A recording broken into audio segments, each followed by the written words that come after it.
Hi there, it's me again, your Lavanya. We are continuing our discussion on Thiruvarutpayan, verse number 16. Let's look at the verse first.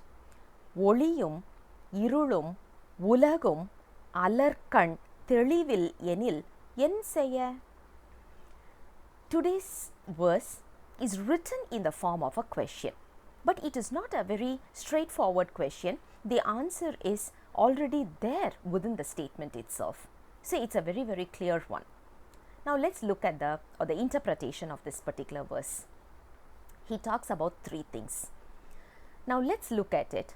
What are we seeing around us?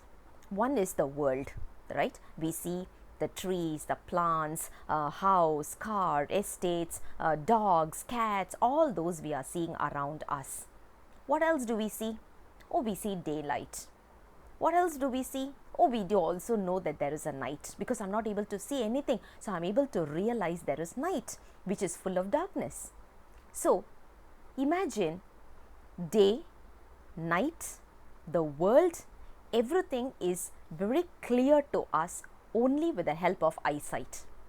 Imagine when someone loses the power of eyesight, do you think they can differentiate what is night, what is day, what are the worldly things and all these? They will not be able to understand what we are talking about it as well. Apparently, this particular analogy is given to us to explain something which is a very good example for us to relate with what is that we see in this world. Eyes is an example for soul. So we are, you have to imagine, soul, we are the equivalent of eyes now. When the soul is given education, what kind of education are we expecting? Is it to become a doctor, to become an engineer, to become a scientist, to become a rocket engineer? Obviously no. Those are all going to give us money, but where is this money going to take us? Apparently nowhere. Nowhere. Even when we are dead, we are not able to take this money with us. So, do you think these education standards is going to give us a clarity about God, about Arnavam, about what we are going through right now? It can be good or bad, good or not so good experiences that we, because there is nothing called as a bad experience though, yeah. So it's a good or a not so good experience that we are going through. Do you think all these are going to be explained using the education that we are going through right now? Apparently not. Very clear, no. Obvious one, obvious answer. So now let's look at the next one. How do we understand that there is something called as Arnavam, which is ignorance? How do we know there is something called as Maya, which is this world? How do we know there is something called as Kamma, which is whatever experience we are going through? It is only based on the education that is given to us, and those educational standards are religious and spiritual education. Now, the spiritual education that we are receiving is like the power of sight. Imagine if I'm given the power of sight, the first thing I will know is the reason for my suffering.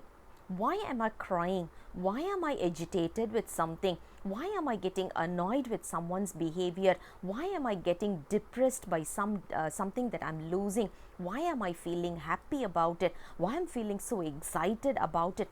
So all the emotions that we are going through is the reason or the cause is caused because of our ignorance. Because we feel that I am the one doing it. When I feel I am the one doing it, obviously we start sulking in those feelings, which is going to be either happiness or sadness. Now imagine when I have a clarity, nothing is caused because of me. Everything is predestined, pre-planned. Everything is happening based on some kind of a cause and effect analysis. We will simply be able to take it. It will be a breeze through. Our life journey will be a breeze through. Now, what education is giving this? Do you think our PhDs or our doctor education, which is MBBS, or our engineering education is going to give us? No. That's where the spiritual education is needed. Spiritual education is going to give us a clarity about what is ignorance. What is this world made of? It's all made of this 36 tattvams which we saw earlier. The 36 tattvams is the one which is, the earth is made of the 36 tattvams. So now evaluate, do you think this is going to be permanent? Do you think this is what we are living for? No, we have to elevate ourselves. So, what is the real education for the soul is whatever education that gives us a clarity about light, which means the most important one, the light that we are talking about, is to achieve realization. What is hindering us? The darkness. The darkness is nothing but ignorance. And the third one that we have to be aware of is the worldly pleasures that is most of the time trying to tie us down. So these are the three areas we must be very clear about, we must be cautious about, and that is what today's verse talks about. So what education we need to receive, the soul has to receive, and the soul has to be clear about is who is God, what is ignorance, and at the same time rather Arnavam, and the third one we need to be aware of is the 36 tattvams. As a simple verse, but it's very hard to practice. It comes only by practicing sadhana. We have to continuously keep doing this, only then we can achieve the fruit. I'll come back again with the next verse very soon. Until then, bye-bye.